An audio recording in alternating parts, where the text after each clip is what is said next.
This $1 powder destroys foggy headlights permanently. Big Auto exposed a single white powder, costs less than $1, restores foggy, yellow headlights to factory clear in under 10 minutes. No sanding, no kit, no body shop appointment. It has been used by NASA, by military submarines, by surgical operating rooms for over 100 years. And the automotive industry has never once mentioned it to you, not because it doesn't work, but because it works so well. It would destroy a $1.5 billion industry overnight. Tonight, that changes. Welcome to Hidden Fix Lab, the channel where buried science finally gets a second life. If you're new here, think of us like that one neighbor who actually knows how things work. The kind who saves you a $300 bill with a 10-cent fix and never asks for anything in return. We would love it if you hit that subscribe button right now. Think of it like renewing a membership to the most useful club you have ever joined, except it is completely free and nobody's going to call you about it. And before we go any further, drop a comment below and tell us, where in the world are you watching from today? Because this information belongs to everyone, everywhere. Now, stay with us. What comes next will change the way you look at every foggy headlight, every repair shop invoice, and every product on that auto parts store shelf, forever. In 1803, a Swedish chemist named Jöns Jacob Berzelius was sorting through a pile of mineral samples pulled from a mine in Vastnäs, Sweden. The rock was unremarkable, heavy, dark, and rough at the edges, but something inside it refused to behave like anything Berzelius had seen before. It contained a cluster of rare earth elements that no laboratory in Europe had successfully separated. He cataloged it, published his findings, and moved on. He had no idea what he had just touched. 50 years passed. In 1858, an Austrian chemist named Karl Auer von Welsbach finally isolated a pure white oxide from that same mineral cluster. It was fine, almost weightless, lighter than talcum powder. He named it cerium oxide, after Ceres, the dwarf planet discovered just 2 years before the original mineral was first identified. It sat in a glass jar on a laboratory shelf. Nobody knew what to do with it yet. Then a glassworker in Vienna picked it up. He mixed a small amount with water, applied it to a cracked optical lens with a soft cloth, and began working it in slow circular motions. What happened next stopped him completely. The lens did not scratch. It did not fog. It cleared. The damaged surface smoothed itself out as if the damage had never happened. He called in 3 colleagues. They repeated the process. Same result every time. Word spread quietly through the optical workshops of Europe. By the early 1900s, cerium oxide had become the default polishing compound for precision telescope lenses across the continent. In 1917, the Mount Wilson Observatory in California used it to finish the 100-inch Hooker reflector, the most powerful telescope on Earth at that time. Through that mirror, Edwin Hubble proved the universe was expanding. Military engineers took notice. During World War II, cerium oxide was used to polish periscope optics on submarines. Surgeons depended on it for the flawless clarity of operating microscopes. Zeiss, the legendary German optics manufacturer, built it into their standard lens finishing process. And then came 1993. NASA used cerium oxide to finish the corrective lens installed on the Hubble Space Telescope during its first emergency repair mission. A compound, first identified in a Swedish mine, first isolated in a Vienna laboratory, had just helped humanity see the edge of the observable universe. It cost less than $1 per application, and not a single car manufacturer, body shop, or auto parts retailer ever put it on a shelf. That decision was not an accident. Most people assume foggy headlights are just dirty. They are not. What is happening beneath that yellow haze is a slow, silent chemical destruction, and understanding it changes everything. Polycarbonate plastic, the material used in virtually every headlight lens manufactured after 1992, has one fatal weakness. Ultraviolet light destroys it. Every day the sun rises, UV radiation attacks the outer surface of the headlight lens.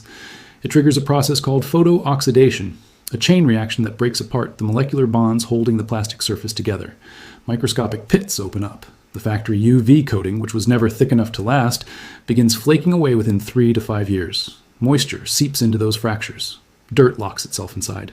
The result is not dirt sitting on top of the lens. It is structural damage happening inside it. A 2021 study from the OADA Foundation for Traffic Safety measured the light output of degraded headlights against factory new lenses. The findings were stark. Degraded headlights produced only 22% of the light output of a new lens. That means 78% of a driver's headlight power is being swallowed by a layer of oxidized plastic no thicker than a sheet of paper. The same study found that severely degraded headlights reduced nighttime stopping visibility by up to 40%. That is not a cosmetic issue. That is a measurable safety failure. Now here's where cerium oxide does something no sandpaper, no buffing disc, and no branded kit can replicate. A 1998 study published in the Journal of Non-Crystalline Solids confirmed that cerium oxide performs what researchers called chemical mechanical polishing. The compound does not grind the surface down. It chemically reacts with the oxygen and silica bonds at the damaged layer, dissolving degraded material, while simultaneously depositing a smooth, uniform finish at the molecular level. It does not coat the surface, it repairs it. Every branded restoration kit on the market works differently. The sandpaper discs remove the oxidized layer by abrasion, the polishing compound smooths the scratches left behind. Then a UV sealant spray is applied on top. That sealant is the entire business model, because it degrades every single time. Within 3 to 12 months, the sealant breaks down, UV damage returns, and the customer is back at the shelf buying another kit. Cerium oxide leaves no sealant to peel, no coating to degrade, no reason to return. That is not chemistry, that is economics. In 1992, the National Highway Traffic Safety Administration formally approved polycarbonate plastic as a legal replacement for glass in automotive headlight lenses. It was framed as a safety upgrade. Polycarbonate was lighter. It did not shatter on impact. Regulators approved it. Manufacturers adopted it almost overnight. But there was a second reason nobody put in the press release. Polycarbonate cost a fraction of glass to mold at factory scale. The switch saved automotive manufacturers hundreds of millions of dollars annually in production costs. The UV degradation problem was known before the switch was finalized. Internal Material Science reports from that era documented polycarbonate's photochemical instability under prolonged UV exposure. The decision was made anyway. By the late 1990s, a new market had quietly assembled itself around that decision. The Automotive Aftermarket Industry Association, which represents over 6,000 companies across the parts, service, and accessories sector, began standardizing product categories for vehicle maintenance.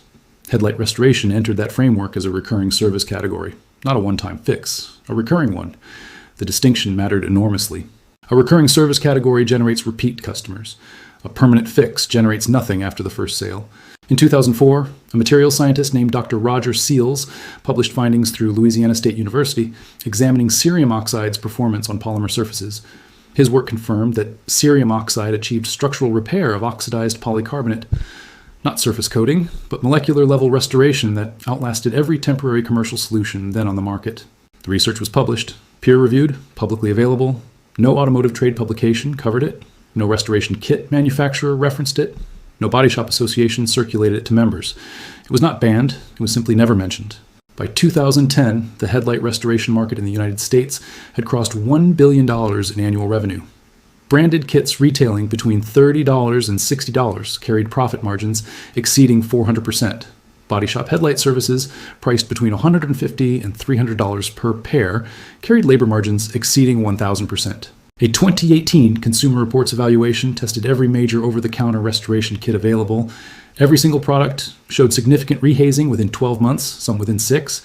The report recommended consumers repeat the process regularly. Cerium oxide cannot be patented. It has been in the public domain since the 1800s. It cannot generate a subscription. It cannot build brand loyalty. It cannot produce a repeat customer. What cannot be monetized is never placed on a shelf. That is not a cover-up. That is just economics.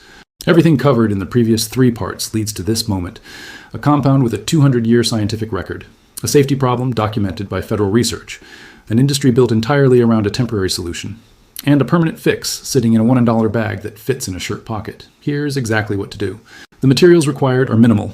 One 50-gram bag of cerium oxide powder available online for between $1 and $3, a small spray bottle filled with clean water, 1 microfiber cloth or foam polishing pad, a roll of standard masking tape. Nothing else is needed. Step 1. Wash both headlight lenses thoroughly with soap and water. Remove all surface dirt, road film, and grime completely. Dry both lenses with a clean cloth before moving forward. Step 2. Apply masking tape carefully around the edges of each headlight lens. This protects the surrounding paint and trim from accidental contact with the paste. Step 3. Mix 1 tablespoon of cerium oxide powder with 2 tablespoons of clean water in a small container. Stir until a smooth, thin paste forms. The consistency should resemble light cream. Step 4. Apply the paste directly onto the headlight lens using the microfiber cloth or foam pad. Step 5. Work the paste into the lens using firm, steady circular motions for 3 to 5 minutes per headlight. Within the first 2 minutes, the paste will visibly shift from white to yellowish brown. That color change is the oxidized polycarbonate layer lifting off the surface. Step 6. Wipe the residue away with a clean, damp cloth. Inspect the lens carefully. If any haze remains, apply a second coat and repeat the circular motion for 2 additional minutes. Step 7. Rinse the lens with clean water and dry completely with a fresh microfiber towel. In 2022, a mechanic from Dayton, Ohio, named Marcus Webb, documented the process on an online automotive restoration forum. His vehicle was a 2007 Honda Accord with headlights so oxidized they appeared nearly opaque under daylight. Webb applied cerium oxide to one headlight only, leaving the other untreated for comparison. Total application time was 4 minutes. The photograph he posted showed what looked like two different vehicles. The treated lens was factory clear. The untreated lens remained deep yellow. Forum members who replicated his method reported identical results. Several confirmed their headlights remained completely clear beyond 2 years with zero retreatment. Total time invested, under 15 minutes for both headlights. Total material cost, under $1 per application. Total result, the same clarity a body shop charges $300 to deliver. The powder exists, the science is confirmed, the method works. The only thing that was ever missing was the information. Now it is in the right hands. Hidden Fix Lab, where buried science finally gets a second life.